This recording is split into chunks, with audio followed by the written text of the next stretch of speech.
अब ये जो मुहिब्बे वतन आर्मी चीफ या मेरिट पर आर्मी चीफ, इस तरह की कॉनोटेशंस पब्लिकली इस्तेमाल की जा रही हैं, आपको लगता है कि ये भी गैर दानिस्ता तौर पर, गैर इरादी तौर पर है या कोई दानिस्ता अटैक है? भाई आपको एक चीज मैं बताऊं, आर्मी चीफ कौन आ रहा है ये तो आपके वजीर दफा ने कल और परसों बता ही दिया। उसने बता दिया कि कौन आर्मी चीफ आ रहा है अगर नवाज शरीफ की हुकूमत होगी, और उम्मीद उसकी होगी और उसका राइट बनेगा टू अपॉइंट, पर उन्होंने बता दिया है। आपको इतला नहीं हुई? आज तो प्रेस कॉन्फ्रेंस में वजीर दफा ख्वाजा आसिफ साहब ये कहते हैं कि कंसल्टेशन शुरू होगी 1-2 हफ्ते पहले। ये तो चंद रोज पहले होती है, इससे पहले स्पेकुलेशंस में ना जाएं। नहीं, उन्होंने साफ इंडिकेट कर दी। देखो मैं आपको बताता हूँ कि उन्होंने एक टेलीविजन प्रोग्राम में परसों को 20 मरतबा कहा है या 10-15 मरतबा कि 5 या 6 नाम आएंगे GHQ से प्राइम मिनिस्टर को जी, और प्राइम मिनिस्टर उनमें से किसी को सिलेक्ट कर रहे जी। 5 या 6 नाम आएंगे, 5 या 6 नाम आएंगे, बार बार उन्होंने कहा जी। अब मैं आपको अर्ज करूं कि 5 नाम नहीं आते, 3 नाम जाते हैं। तो पहले 3 नामों को तुम्हें तो उनकी पसंदीदा शख्सियत नहीं है ऑब्वियसली।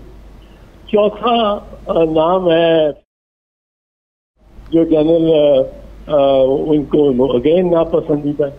तो 5वां और 6ठे में से एक आर्मी चीफ बन रहा है। ये आपको भाई आपको एक चीज मैं बताऊं, आर्मी चीफ कौन आ रहा है ये तो आपके वजीर दफा ने कल और परसों बता ही दिया।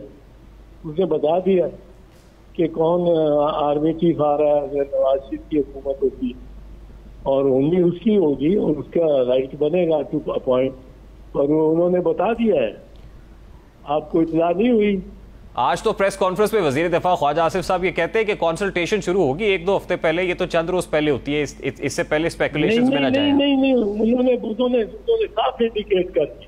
देखो मैं आपको बताता हूँ कि उन्होंने एक टेलीविजन प्रोग्राम में परसों को 20 मरतबा कहा है या 10-15 मरतबा कि 5 या 6 नाम आएंगे GHQ से प्राइम मिनिस्टर को जी, और प्राइम मिनिस्टर उनमें से किसी को सिलेक्ट कर रहे जी। 5 या 6 नाम आएंगे, 5 या 6 नाम आएंगे, बार बार उन्होंने कहा जी।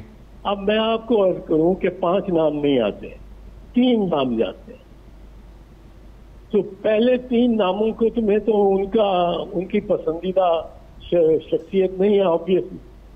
चौथा नाम है जो जनरल उनको अगेन नापसंदीदा है। तो 5वां और 6ठे में से एक आर्मी चीफ बन रहा है। ये आपको क्लियरली इंडिकेशन। बट दिज़ार साहब अगेन इट्स अ स्पेकुलेशन ना सर। देखिए अभी तक कुछ हतमी तौर पर तो नहीं कहा जा सकता, ये अजम्पशंस ही हैं, लेकिन ये कहना कि आर्मी चीफ की अपॉइंटमेंट मेरिट पर नहीं होती, क्या माजी में ऐसा हुआ है कि कभी मेरिट की धज्जियां, ये जो सिक्योरिटी और स्ट्रेटेजिक नौयत का इदारा है, इसमें ऐसा हो? मेरा ख्याल है जियाउल हक का था, मेरा ख्याल है याया खान का था। तो जिस नाम मैं लेता हूँ, जिसने किया उनको क्या कॉन्सिक्वेंसेस देखना पड़े सर? फिर बहुत बुरे, सारे मुल्क को बहुत बुरे कॉन्सिक्वेंसेस देखने पड़े। याया खान के जो मुल्क टूटा उसकी हुकूमत के दौरान, हुक्मरानी के दौरान मुल्क 2 लाख हो गया, और वो तो मस्त रहता था। तो ये बात न करें कि कभी हुआ ही नहीं। ये याया खान और जियाउल हक, 2 तो मैं नाम लेता हूँ। तो एजाज़ देखिए ना, इन्होंने फिर वो म्यूजिक फेस किया है। इसके बावजूद हमारी ये पॉलिटिकल हिस्ट्री है, इसके बावजूद अगर कोई आज ये सोचे कि पॉलिटिक्स ऑफ अपॉइंटमेंट में फंसा रहे, या ऐसे लगता है जैसे सबसे बड़ा प्रॉब्लम ही इस वक्त अपॉइंटमेंट है मुल्क का, ये इज इट जस्टिफाइड? क्या आपने माजी से नहीं सीखा है फिर? नहीं, ये तो वैसे मियां नवाज शरीफ को सोचना चाहिए, क्योंकि उन्होंने मुशर्रफ को इसी तरह लगाया था, ये सोच के कि ये ताबेदार रहेगा। उन्होंने उसको ये जनरल बाजवा को इसी तरह लगाया था, उन्होंने लगाया था। और फिर एक्सटेंशन तो इमरान खान ने की। एक्सटेंशन नवाज शरीफ ने भी की। नवाज शरीफ की वोट के बगैर नहीं था एक्सटेंशन होनी। नवाज शरीफ के सारे MNA ने वोट दिया, हुक्म हुआ उनको कि जाके नाश्ता करो पहले सुबह पार्लियामेंट हाउस में और फिर जाके वोट दो। ये बातें जो सच बातें तो हकायक है, उनसे तो हम रूगर्दानी नहीं कर सकते ना, सिर्फ इसलिए कि हमारे लिए बिल्कुल मुकद्दस इदारा है फौज। और फौज आजकल तो जिस तरह एक तरफ दूसरों को बचा रही है, दूसरा तरफ पहाड़ियों पे दहशतगर्दों की गोलियां खा रही है, फौज के बगैर तो मुल्क चल ही नहीं सकता। पर ये कहना कि हर फैसला उनका बस एक ही तरह से हुआ है और इस पे ISPR के आ जाना नहीं, लेकिन आ जाए। लेकिन एतजाज साहब देखिए, ये तो ultimately prime minister of the premier of the country का इस्तेहकाक है ना, जो शहबाज शरीफ साहब हैं। हाँ, ये कहना कि वो नहीं कर सकते या आसिफ अली जरदारी साहब नहीं कर सकते, इज इट जस्टिफाइड देन? फिर क्या ये मुल्क को बहरान की तरफ धकेलने की या मुतनाज़े बनाने की कोशिश नहीं? नहीं, ये बात दुरुस्त है, ये इस्तेहकाक उन्हीं का है और भुगतना भी उन्हीं नहीं है इस इस्तेहकाक को इस्तेमाल करके। और पहले भी भुगता है उन्होंने, पर वो भी नहीं आते। पर ये रिमाइंडर होना, ये मुकद्दस, किसी को भी समझना कि ये मुकद्दस तरीन किस्म की एक इदारा है या अकाउंटेबिलिटी से अबव है, ये बात मुझे आती नहीं है। ठीक, लेकिन ऑब्वियसली ये पॉलिटिकल मैटर तो रहा है, सियासतदान डिस्कस करते रहे, लेकिन सियासी इज्तिमात के अंदर इसको पब्लिक डोमेन में ले आना, सर क्विकली बता दीजिएगा, ये भी जस्टिफाइड है?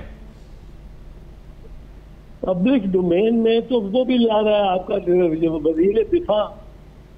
मैं तो ये आपको कह रहा हूँ, उसने तो कह दिया कि 5 या 6 नाम पे जो है वो आ रहे हैं, उनमें से एक को सिलेक्ट करेंगे। Sir again it's a speculation, I reckon sir. वो प्रेस कॉन्फ्रेंस कर रहा है, वो प्रेस कॉन्फ्रेंस कर रहा है। जी, आज प्रेस कॉन्फ्रेंस पे सवाल हुआ कि ये चंद दिन पहले ये कंसल्टेशन शुरू होगी और उसके बाद अभी ये कंसल्टेशन स्टार्ट नहीं हुई। बट बहुत शुक्रिया एतजाज साहब आपके वक्त के लिए। बैरिस्टर चौधरी एतजाज हमारे साथ मौजूद थे, गुफ्तगू आपने सुनी। कल बड़ा इंपॉर्टेंट डे है, इस्लामाबाद हाई कोर्ट का 5 रुकनी लार्जर बेंच एक इंपॉर्टेंट केस की हियरिंग करने जा रहा है जो कंटेम्प्ट का है। इमरान खान साहब को सजा होती है या कोई रिलीफ का रास्ता निकलता है, ये तो अब कल ही पता चलेगा। चेयरमैन तहरीक इंसाफ और साबिक वजीर आजम इमरान खान अपने बयानात और तर्ज सियासत से खुद को पॉपुलर लीडर साबित करते हैं और उनके हामियों की नजर में बानी पाकिस्तान कायदे आजम मोहम्मद अली जिन्ना के बाद मुल्की सियासी तारीख में इमरान खान वो वाहिद सियासतदान है जिन्हें अवामी पजीराई हासिल है और उनकी मकबूलियत का ग्राफ इस वक्त आसमान की बुलंदियों को छू रहा है। इमरान खान का तर्ज सियासत और नजरियात इस सियासी फलसफे की अक्कासी करते हैं कि जिसे सियासी फिलोसोफर्स पॉपुलिज्म कहते हैं।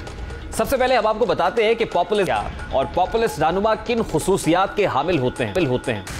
पॉपुलिज्म दरअसल वो सियासी फलसफा है कि जो करप्ट अशराफिया के खिलाफ अवामी ताकत और जिद्दोजहद की हिमायत करता है, करप्ट अशराफिया के खिलाफ अलम बगावत बुलंद करने की बात करते हैं। सियासी मुखालिफिन के खिलाफ गैर मुनासिब और आमियाना जुबान इस्तेमाल की जाती है ताकि अवाम के साथ ज्यादा बेहतर अंदाज में राब्ता कायम किया जा सके। पॉपुलिस्ट ऐलान बगावत को जवाब फराम करने के लिए या तो बहरानों का इस्तेमाल करता है या फिर खुद बहरान पैदा करने की कोशिश करता है। और एक पॉपुलिस्ट रहनुमा इक्तदार में आकर जमहूरी चेक एंड बैलेंस के नाम पर अदालतों और मीडिया के किरदार को महदूद करता है और यह साबित करता है कि अदालतें और मीडिया करप्ट अशराफिया का हिस्सा है ताकि उनकी आवाज को दबाया जा सके। खुद मगरबी दुनिया इस वक्त फेक पॉपुलिज्म का शिकार है, जहां चंद सियासी लीडर्स अवाम से दादो तहसील और हिमायत समेटने के लिए खुद को पॉपुलर लीडर कहते हैं और अपने तमाम सियासी मुखालिफिन को करप्ट साबित करके खुद को वाहिद निजात दहिंदा करार देते हैं। दर्जनों मगरबी पॉपुलिस्ट लीडर्स के अलावा हालिया तारीख में एक नाम अमेरिकी सदर डोनाल्ड ट्रंप का है जो खुद को मसाइल का वाहिद हल के तौर पर पेश करता है। YouTube पर गूगली न्यूज देखने के लिए youtube.com की सर्च बार में गूगली न्यूज TV टाइप करें। गूगली न्यूज के पेज पर सुर्ख रंग के सब्सक्रिप्शन वाले बटन पर क्लिक करना ना भूलिए। YouTube पेज पर अपलोड होने वाली वीडियो से बाखबर रहने के लिए बेल आइकन पर क्लिक कीजिए। आपको हर नई वीडियो के बारे में नोटिफिकेशन मौसूल हो जाएगा।